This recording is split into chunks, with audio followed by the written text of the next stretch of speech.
ఏంటి ఫంక్షన్ ఉందా? ఎవరు హీరో? లైలా, మన విశ్వక్షన్ ఫంక్షన్కి వెళ్తున్నావా? ఎందుకు వెళ్ళకూడదు? అతను మన మనిషి కాదు, అవతల బాలకృష్ణ. అప్పుడప్పుడు తారక్ అంటాడు అని. అంటే మనుషులు అన్నాక వేరే వాళ్ళ మీద అభిమానం, ప్రేమ ఉండకూడదా? నా మీద ఆప్యాయత ఉండకూడదా? ఇదేంటిది? మా ఇంట్లోనే మా అబ్బాయి సూర్య అంటే చాలా ఇష్టం. అంత మాత్రం చేత వాడి ఫంక్షన్ వెళ్ళకూడదా? వాడితో కలిసి భోజనం చేయకూడదా? వాడితో ఉండకూడదా? అలాగే మరి మూర్తి గారు అడిగారా, నాగేంద్ర అడిగారా, ఎవరు అడిగారో తెలియదు కానీ అక్కడ ఉన్నారు, వెళ్ళిపోయారు మూర్తి గారు. తెలియదు కానీ నేను ఆ క్లిప్ చూశాను, వాయిస్ గుర్తు లేదు.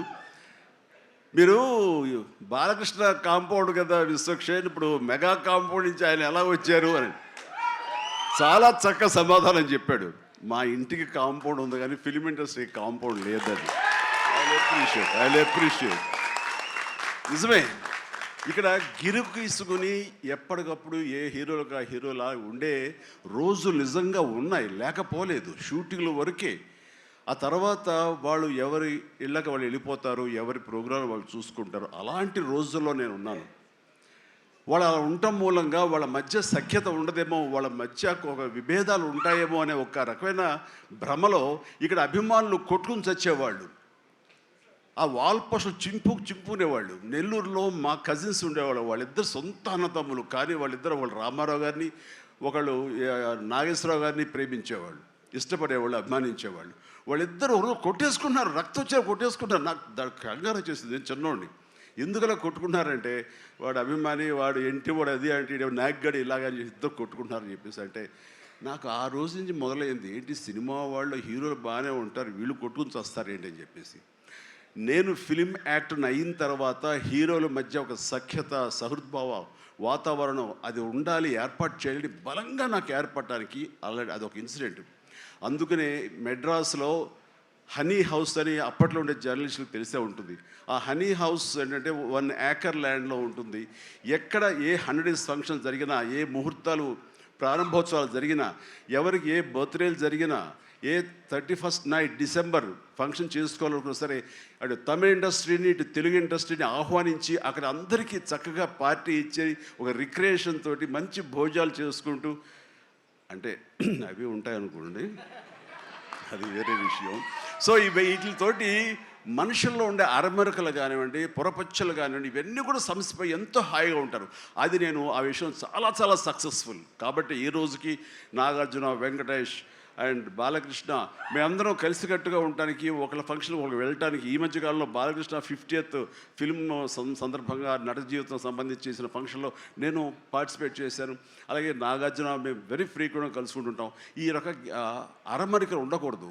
అభిమానం అంటే అది పర్సనల్. నా ఒక రకమైన భోజనం రుచిస్తుంది, ఇంకొక రకమైన భోజనం రుచిస్తుంది. అలాగే ఒకళ్ళు ఇంకొకరితో కనెక్ట్ అవుతారు యాక్టర్లుగా. అలా ఉండటం అనేది మనం అందరం యాక్సెప్ట్ చేయాలి. అంత మాత్రం చేత విశ్వక్సేన్ ఎక్కడ దూరంగా పెట్టి మన మనిషి కాదు కాబట్టి అతను ఫంక్షన్కి పిలిస్తే కనుక వెళ్ళాలా అని ఉండకూడదు. ఖచ్చితంగా వెళ్ళాలి. అతను మన ఈ ఇండస్ట్రీ మనిషే, మనలో ఒకడు, మన కుటుంబ సభ్యుడు అన్న భావం, అన్న మెసేజ్ మనం ప్రివేల్ చేయాలి. అంటే ఏదో మనం సెపరేట్గా ఉండటం మూలంగా, మనం అతీతంగా మనం దూరంగా ఉండటం మూలంగా మనకు ప్రత్యేకత వస్తుంది, గుర్తింపు వస్తుంది, తద్వారా మన ఇమేజ్ పెరుగుతుంది అనే భావం కరెక్ట్ కాదు. మన ఇమేజ్ పెరగాలి అంటే, మనకి ఒక ఫ్యాన్ బేస్ పెరగాలి అంటే అది మన కంటెంట్, మనం చేసే సినిమా ఇస్తుంది తప్ప మళ్ళీ మనం ఏలినేట్ చేసేసుకోవడం, మనల్ని దూరం చేసుకుంటేనే కాదు. అందరూ కలివిడిగా ఉండాలి. అని మా ఇంట్లో ఇంతమంది హీరోస్ ఉన్నారు, అందరూ ప్రతిసారి కలిసిమెలిసిగా ఉంటాం, అన్నీ ఉంటాం.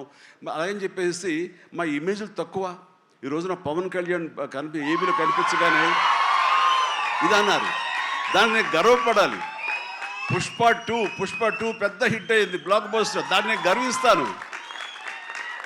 అండ్ తర్వాత ఒక్కోసారి సినిమాలు ఆడచ్చు, ఆడకపోవచ్చు, కానీ మనం ఏవైనా సరే ఇండస్ట్రీలో ఒక సినిమా ఆడింది అంటే ప్రతి ఒక్కరు హర్షించాలి. ఎందుకంటే ఒక్కొక్క సినిమా గురించి, ఒక సినిమా ఆడిందంటే ఎన్ని వందల మంది, వేల మంది, లక్షల్లో కార్మికులు కానివ్వండి, పరోక్షంగా ప్రత్యక్షంగా వాళ్ళు దాని మీద ఆధారపడతారు, బతుకు జీవనం వెళ్ళగలుగుతారు. కాబట్టి వాళ్ళ బతుకు తెరువు కోసం, వాళ్ళ భవిష్యత్తు కోసం, వాళ్ళ యొక్క జీవితం కోసం మనం ఖచ్చితంగా హిట్ సినిమాలు చేయాలి. ఒక హిట్ ఎవరికి, ఏ హీరోకి వచ్చినా సరే అందరం ఇవ్వాలి, అందరం ఆనందపడాలి. ఆ వచ్చిన డబ్బు మళ్ళీ ఎక్కడో పెట్టరు. ఇప్పుడు సపోజ్ సాహో ఉన్నారనుకోండి, అంతకుముందు తీసిన 3 సినిమాల్లో మంచి డబ్బులే వచ్చినాయి. అండ్ ఆ డబ్బు ఎక్కడో తీసుకెళ్ళి ఇవ్వట్లేదు, తీసుకొచ్చి మళ్ళీ నాకే ఇస్తున్నాడు, మన వాళ్ళకి ఇస్తున్నాడు, నటినట్లకి ఇస్తున్నాడు. ఈ డబ్బు ఎక్కడికి పోదు. అండ్ భగత్ సింగ్ కేసరి సినిమా చేశాడు, లాభించేసాడు, ఇంకా మనకు లాభం లేదు అని వేరే గ్రూపు, వేరే కాంపౌండ్ అనుకుంటే, నాకు అతను ఇచ్చిన అడ్వాన్స్ ఎక్కడి నుంచి వస్తుందండి? అతను ఇచ్చిందే కదా. అది రావాలంటే అతను మంచి భవిష్యత్తు కోరుకోవాలి, అతని గుడ్ విషెస్ తెలియచేయాలి. అందుకని ఇండస్ట్రీలో ప్రతి ఒక్కళ్ళు ఒకళ్ళనొకళ్ళు అవినాభావ సంబంధంతో ఒక కుటుంబ సభ్యుల్లాగా ఉన్న రోజున ప్రతి వాళ్ళు గొప్పగా చెప్పుకుంటారు, ఆనందంగా ఉంటుంది. అదే అందుకనే ఆ ఆనందం పొందడం కోసంగా, ఆనందం ఇవ్వడం కోసంగా ఈ రోజున మన హీరో విశ్వక్షేణ్ నా దగ్గరకు వచ్చి అడగగానే సాహు గారు కూడా వచ్చారు. ఆ రోజున వచ్చినప్పుడు వాడు సాహు నాకు తెలిసిన ప్రొడ్యూసర్, కావాల్సిన మనిషి, నా ఫ్యూచర్ సినిమా అతనే ప్రొడ్యూస్ చేస్తున్నాడు అనిల్ రావిపూడి గారితో. అండ్ డెఫినెట్గా వస్తాను, అయితే ఏ రోజు అనేది ఒక్క నాకు ఇవ్వండి అని చెప్పేసి టైం తీసుకుని 24 hours తర్వాత ఇది చేయడం జరిగింది. అండ్ మరి ఐ థింక్ ఆ మధ్యలో ఎవరు ఏవి ఇక ఆ కాంపౌండ్ ఈ కాంపౌండ్ అంటారని నేను అనుకోను. ఇక ఒకటే కాంపౌండ్ అంతే ఇండస్ట్రీది. That's it.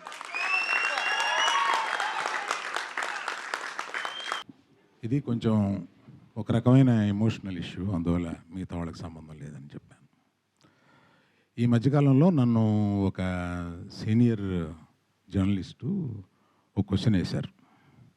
ఈ మధ్య రామ్ చరణ్ గురించి నేను హలో ఆ మైక్ ఇవ్వరా, అక్కడే ఏదో చేసావా, హలో. ఈ మధ్య దిల్ రాజు గారిని నేను నా స్టేజ్ మీద ఆహ్వానించి చెప్పేటప్పుడు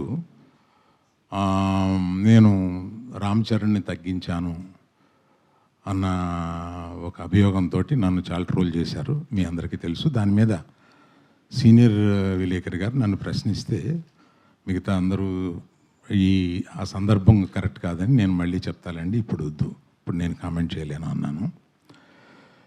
దాని మీద మీకు అంటే పబ్లిక్కి నేను చెప్పాలని అనుకున్నది ఏంటంటే, ఆ రోజు దిల్ రాజు గారిని ఆహ్వానిస్తూ ఆయన ఒక్క వారం రోజుల్లోనే కష్టాలు, నష్టాలు, ఇన్కమ్ ట్యాక్స్లు ఇవన్నీ అనుభవించారు అని పరిచయం చేయడానికి ఇన్అడ్వర్టెంట్లీ, అంటే యాదాల ఉద్దేశపూర్వకం కాకుండా ఆ మాట అనాల్సి వచ్చింది. దానికి మెగా అభిమానులు చాలా ఫీల్ అయ్యి దాన్ని ట్రోల్ చేసి, నన్ను ట్రోల్ చేసి చేశారు. ఫీల్ అయిన అభిమానులకి నేను చెప్తున్నాను, ఉద్దేశపూర్వకంగా చేసింది కాదు. నేను చరణ్ నా కొడుకు లాంటాడు, అంటే నాకున్న ఏకైక మేనలుడు, అతనికి ఉన్న ఏకైక మేనమావని. అందుకని ఎమోషనల్గా చెప్తున్నాను, ప్లీజ్ లీవ్ అస్ బిహైండ్. చరణ్కి నాకు ఉండే ఒక రిలేషన్షిప్ ఇస్ ఎక్సలెంట్ రిలేషన్షిప్లో ఉంటాం మేము.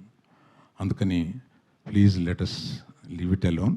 అది కేవలం పొరపాటున నేను దిల్ రాజు లైఫ్ చెప్పడానికి అది వాడి ఉండకూడదని అనిపించిన తర్వాత నాకు.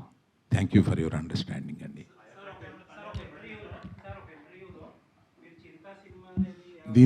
దీంతో ఆపేద్దాం సార్. దీన్ని ఎక్స్టెండ్ చేస్తే నేను ఒక్క నిమిషం సార్, ఒక్క నిమిషం. నేను ఎమోషనల్ ఇష్యూ అని చెప్పాను. నేను చెప్పిన దానికి విలువ లేకుండా పోద్ది. దీన్ని ఫర్దర్గా తీసుకెళ్తే అందులో కొంచెం ఇంకో హెడ్డింగ్ వస్తుంది. ప్లీజ్.